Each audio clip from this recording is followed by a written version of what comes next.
Today marks a historic day for netball in Western Australia, a historic day for women's sport in Australia, and a historic day for our state's gold industry.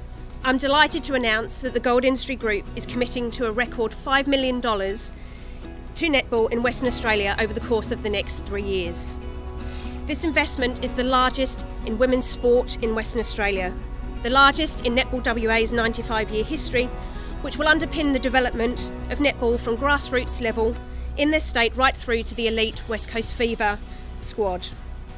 We're very proud to partner with Netball WA to work towards our common goal of advancing netball and advancing communities. Today's announcement will empower our 230,000 participants across the state to take control of their netball destiny. Each time we now step out on court, we are doing so with the proud support of the Gold Industry Group, and there is no doubt in my mind that this partnership will directly relate to more West Australians being involved in our great game across the state.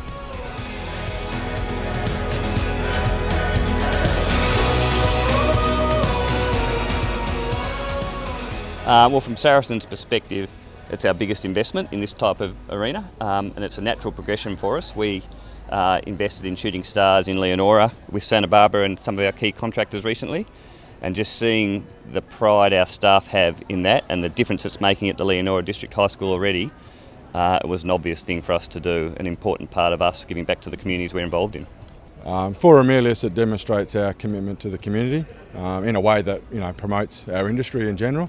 It also adds to gender diversity in gold mining, which in a tightening labour market in WA I think is important. It means a number of things to us. It's tremendous to see the gold producers unite to do something that's positive for the community.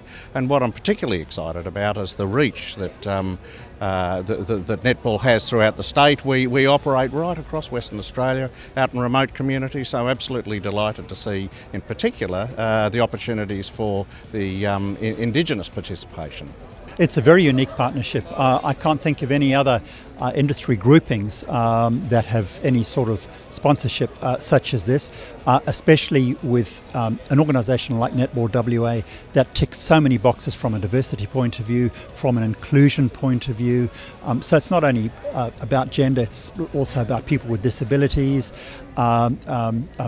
people who are less well off in the community, especially those in the country. And it's a way for us to give something back to Western Australia that's really been so good to the mining industry over so many years. It's fantastic for the industry to see so many different components of this partnership. We've got funding going towards Aboriginal and Torres Strait Islander women participating in sport, we've got elite athletes in sport, and we've got children in sport as well. So together as a group, that's going to make women in sport much stronger, which is going to grow our community and is going to be good for the industry as a whole. Well, again, it's just getting our name out there and making sure that that the public know that the resources industry is behind sports, is behind grassroots, and not only employing people in our sites, but also creating jobs in the sporting industry as well. The partnership is a great way of giving back to the community in a positive way and raising the profile of St Barbara and the gold industry as a long-term and rewarding career for girls and women. It's great that the partnership supports netball across the state. We operate in the Northern Goldfields, and in 2018 St Barbara joined with Saracen to support the Shooting Stars program in Leonora. And netball is the vehicle to encourage attendance at school for young Indigenous women. I think individual companies do a lot of programs, supporting communities. I think most companies have common goals about increasing gender diversity and participation in the workplace. And very rarely do we come together and do something collectively. So a lot of our efforts are quite piecemeal. And I think really one of the great things that's happened with the Gold Industry Group is the fact that we've come together and focused on actually what is an issue that is a common goal to most sort of CEOs in the gold mining sector.